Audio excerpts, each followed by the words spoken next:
Hey everyone, it's Daniel here. I got a lot of questions during class about fixing geometry of models, and so I thought I would create a little video that kind of goes over some of the tips and tricks and tools that we can use to uh, create better geometry and fix any issues that we run into. Um, so what I have right here is a paperclip. Maya has not been super kind to the paperclip, but that's okay. We're going to make it look pretty again. So first I'm going to just zoom in and see some of the issues here. On this side we got some clean geometry that's evenly spaced out. This side we do not. We also, if we zoom in here, I'm going to right click and switch to faces. We can actually see that this face, clicking F to refocus, this face is actually flipped halfway across, which is not good, to say the least. And that actually is up here as well. I think it's this one. Hitting F again to refocus. Yeah, so we have this very sharp one polygon that's not a plane at all, really. So first thing we're going to do, I'm going to be jumping around a bit as I fix this up. But the first thing that I'm going to do is I'm going to actually just delete this whole side of the paperclip, because we already have this side looking good, and it's probably just saving time to just duplicate this side over and use that. So I'm just going to start deleting some of this bad geometry here, and that looks fine where the cutoff point is.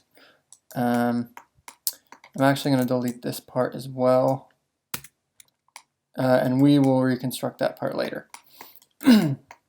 Okay, so how do we duplicate this side? First, the easiest way is to just cut it off.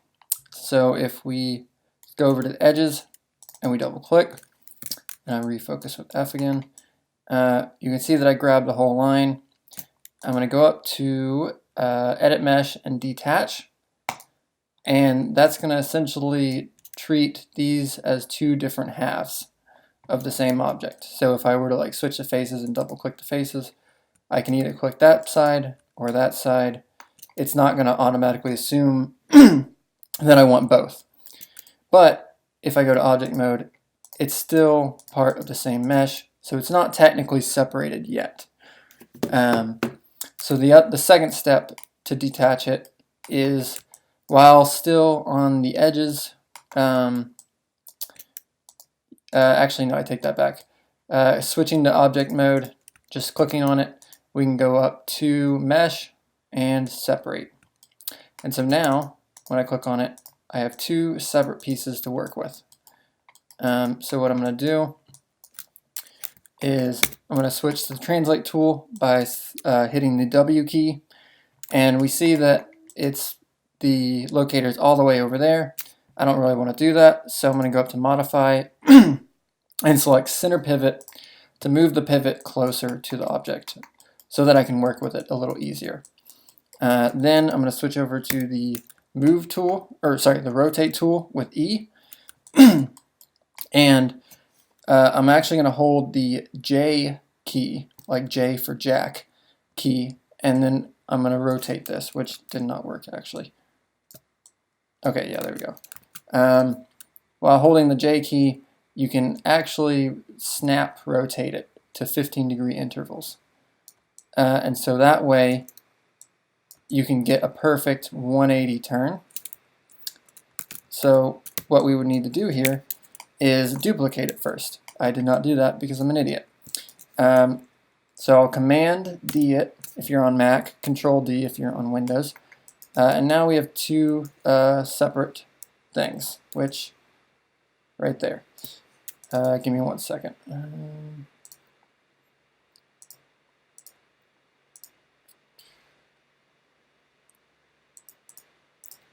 Sorry. For some reason, some of my snapping settings were off, so I had to fix them.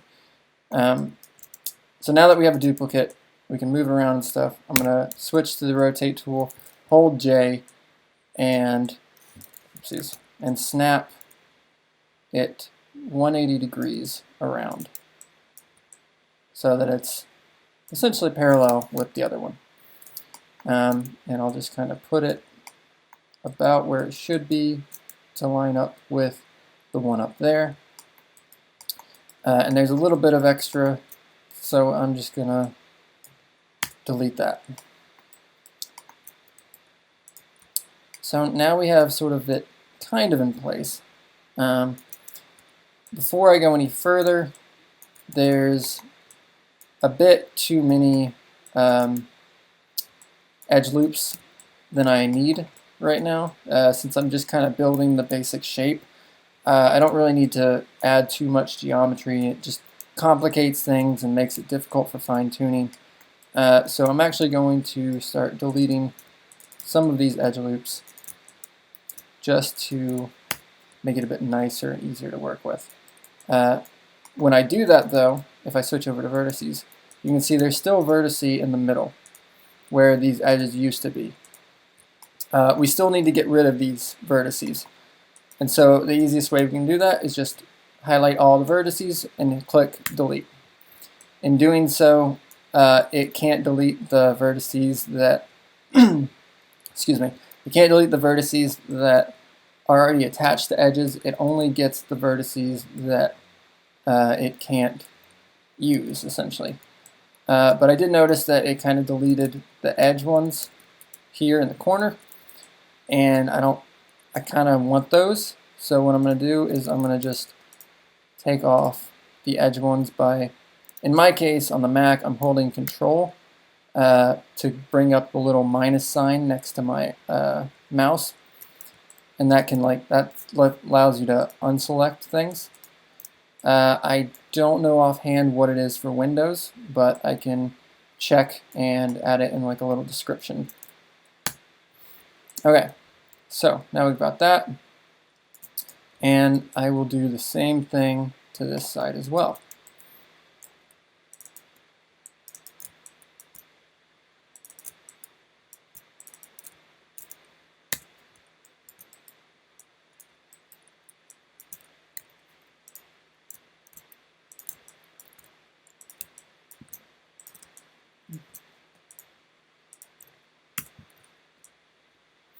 Okay, and this one we actually don't need either. Cool. So now we've got a simplified shape to work with. So first thing, as I'm kind of constructing them together, in order to use tools on both of them at the same time and have them interact with each other, you need to combine them again. So if we go up to Mesh and click Combine, they're now treated as a single object. And then from there, what we can do is essentially line up the polygons a bit. So what I would do here is I would take the vertice, I can hold the V button, the V key, which turns this little square into a circle, and if I just drag it over, it snaps to another point. And so I can do that with pretty much all of them. Just drag it over. We'll need to do something about this bridge right here and this bridge right here, but these two can be dragged over. And of course I'll go back and make this a smoother curve transitioning. But once we have them on top of each other, if I highlight over them, you can see in the top left corner that I have two vertices selected, even though they're on top of each other. If you don't have this window up, you can get to this window by going to Display, Heads Up Display, Poly Count. And it gives a lot of useful information like the total verts and edges and faces in the scene, how many are on the object that you're using, and how many that you've selected and highlighted. So once we've highlighted the two vertices, we want to make them just one single vertice, to just kind of meld them together. So what we'll do we'll just go up to Edit Mesh, and under the Components tab, we can hit Merge. So now when I select it, there's only one instead of two. And so I'll go for the next one. There's two of them, and I can actually hit the G button, the G key for goat, to redo the previous command that I had done. In this case, the previous command was merge, so it merged it for me when I hit G. So I can just highlight it, hit G, and it's down to 1, highlight it, hit G, and it's down to 1. So what do we do about this gap here? What we can do is, if we take two edges that are not directly connected to each other, two edges that are essentially opposite of each other, we can go up to Edit Mesh and Bridge. And in doing so, it bridges them together. Since bridge was the last command, I can just highlight these two and hit G and bridge them again. So when I smooth this, even though the lines themselves are a little off, the actual shading is fine and I don't see any issues with it. So at this point, it would just be a matter of kind of taking some of the edges and bringing them up a little, bringing them down a little, just kind of getting them to how you like them so that they look sort of evenly spaced out and everything. I'll leave you guys to that because you know how to do it. So the next thing I'll do is I'll put this back connected to this one. I had already taken out some of the edge loops from this one, so I'll go ahead and do that for this as well. I think I did every other one here.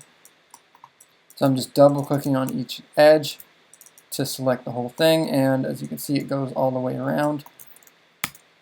And I'll just delete them, highlight the whole thing, delete those edges. But as I forgot, it took away some of the endpoints. So I will hold Control and deselect the endpoints this time and delete, and now it should be good. So now we can go up to Mesh and Combine to bring them back together. We still have this sort of seam where there's two vertices on top of each other here. So we'll just go up and start merging them down. Hit G, hit G, hit G, hit G. So now, looking at the outer one, we have this sort of smooth paperclip feel to it. So, the next thing I'll do is I will start, well, first I'll clean up this one a little bit. We saw that there's some iffy geometry up here. So I'm not even going to bother trying to dissect this too much. It looks like one of these vertices got pushed over, so maybe I'll try to, first push it over, and it looks like it untangles it a little bit, which is nice. But I actually don't want this entire section here. So I'm just going to delete that section to make it an even rounding to the top. Same on this side. I'm going to delete that section, delete that extra plane, and same with the bottom as well. Here's another example of like a sort of a deformed polygon that sometimes it's as simple as just moving it over and trying to unfold what happened.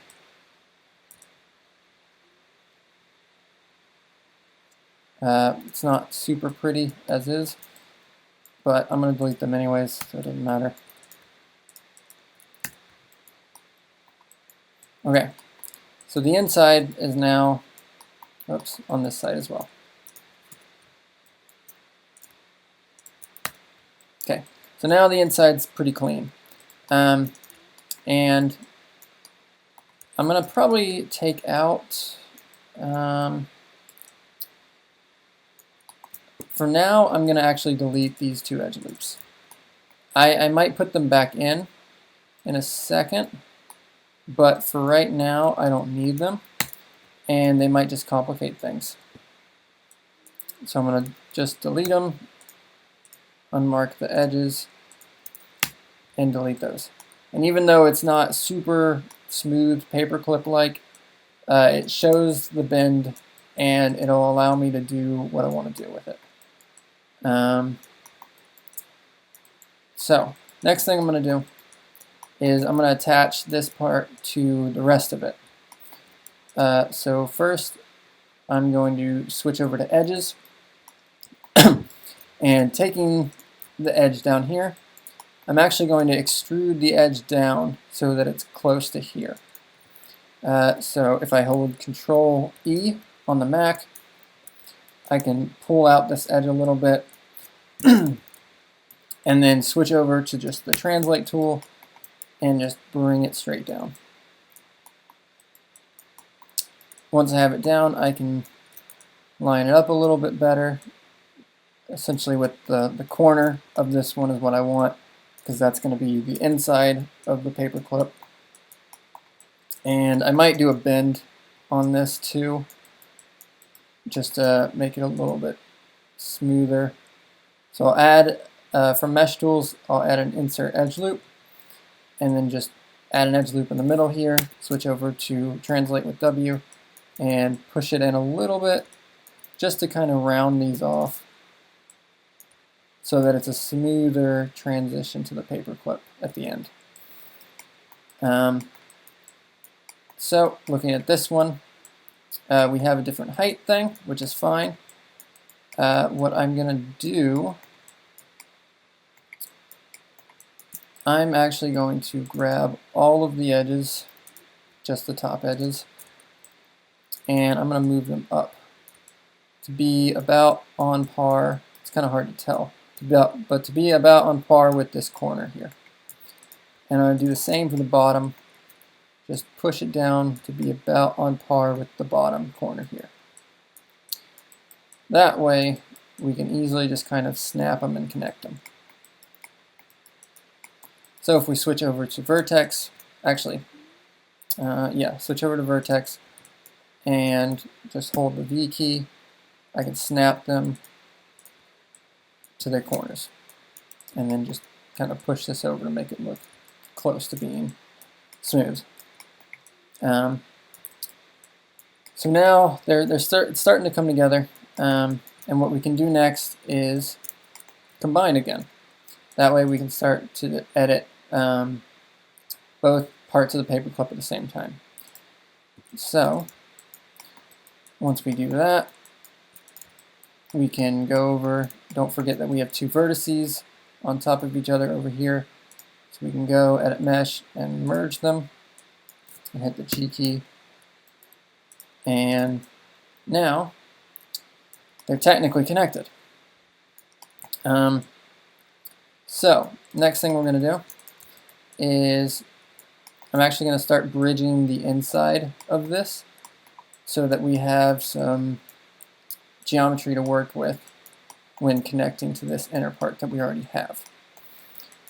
So what I'll do is I'll go to the edge, I'll get the opposite edge, and I'm going to go up to Edit Mesh and Bridge.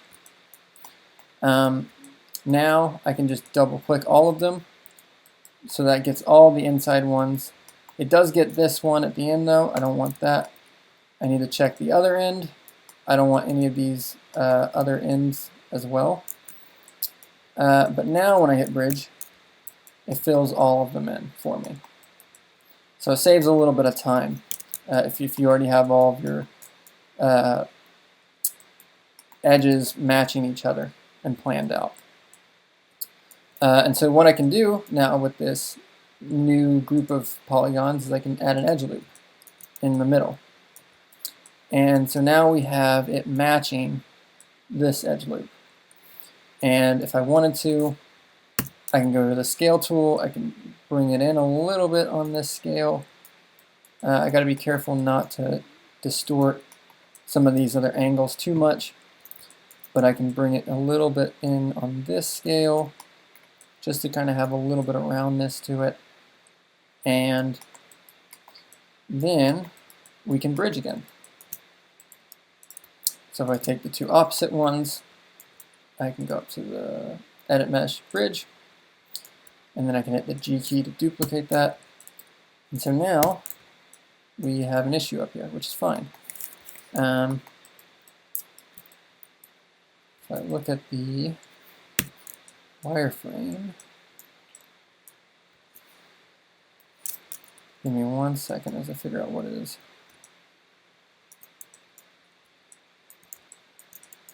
Okay, so we have an interesting situation where we have one vertex for all of these, but this edge and this edge have two of them. And so first, let's just see if we can merge the two edges together. And it doesn't let us. Making sure that the edges are together, they are. So this is an issue that you might run into. In this situation, what I would consider doing is to just delete the polygons that are next to the edge that we want to fix. So delete that one and delete that one. So now, when I bridge it, I can go to Edit Mesh and Bridge. Whoops, I accidentally clicked the wrong edge there. Edit Mesh Bridge. And then I can do it one more time down here. And that fixes that. And then I can do the same thing for the one up here. So I'll just delete the two faces that are just essentially surrounding the edge that's a problem. And then we'll just reconstruct those faces. And so now when I smooth it out, no issues at all. So, it's starting to get there. We're getting close. Next thing we can do is, well, first we can fill this up. So we need a way of ending this. And if I'm looking, just counting the number of faces, we have edges, we have 1, 2, 3, 4, 5, 6. So we can actually create two polygons. So if I just do that, and do that, and it's not pretty yet, but it fixes it.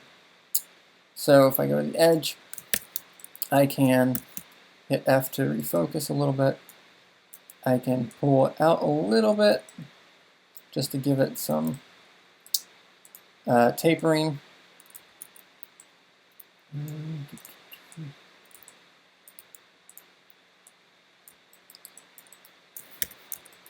And I can add a edge loop or a bevel. In this case, I would do an edge loop because it's the end of it and it's kind of interesting geometry. But I can add an edge loop and that smooths it out a little bit. So that's easier to sort of work with. It's not so sharp. So now we work with the inside part that I've been neglecting this entire time. What we can do is we can take the edges, but I actually only want the top edges right there. And keep in mind that we did connect this, so we're going to create an interesting issue in a second, but we can fix that. But I'm going to take the edges. I'm actually going to take the bottom edges too, to do both at the same time. And I'm going to extrude with Control E. And I got to figure out which one of these indicators is the right one. I think it's this one. Yeah, so I just push them out essentially, as you can see here. And so I can do that. Actually, I'm not going to do that again. We're just going to leave it like that, because we can now bridge all of these together. So if we look, we have them all extruded outward from the inner plane, and we have two rows that are just begging to be bridged. And so now we have this sort of bridge on the side. And we can give them an edge loop in the middle. We can switch over to the scale tool, bring them out a little bit along that axis, bring them out a little bit along that axis. And so now we're starting to get this sort of three-dimensionality. And there's an issue here. I'm going to come back to that in a second. I'm just going to fill this in first. So we can bridge this, bridge that as well. We can pull this out a little bit and insert edge loop. And so now it looks good.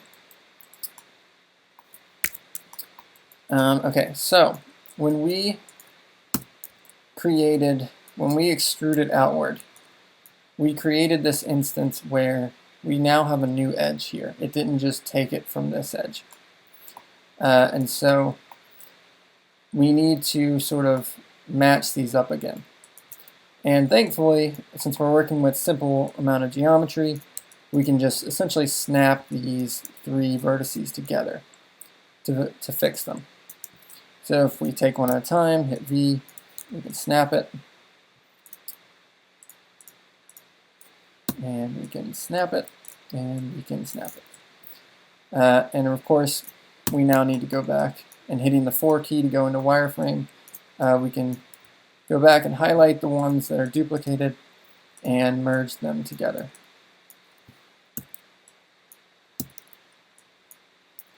And let's make sure it's okay. It looks like it doesn't have any problems with that. And so now we've got pretty much a full piece of geometry. There's a few things that we can do. Like here is a little rough. This would just be a case of taking some of the vertices and sort of just pulling them out a bit, making it a more gradual transition, maybe pushing these bounds back a little bit inward so it's not as harsh. And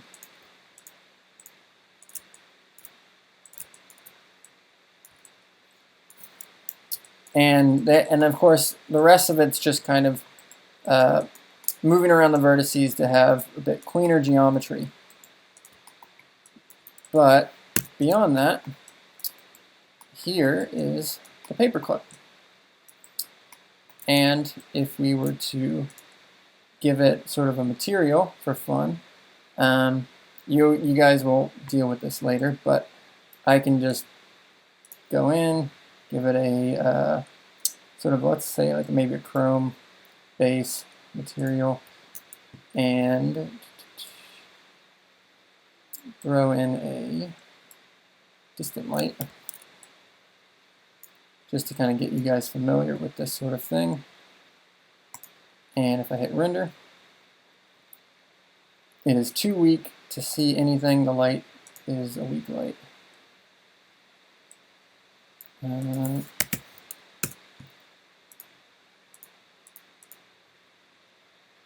Starting to come in, still a little dark.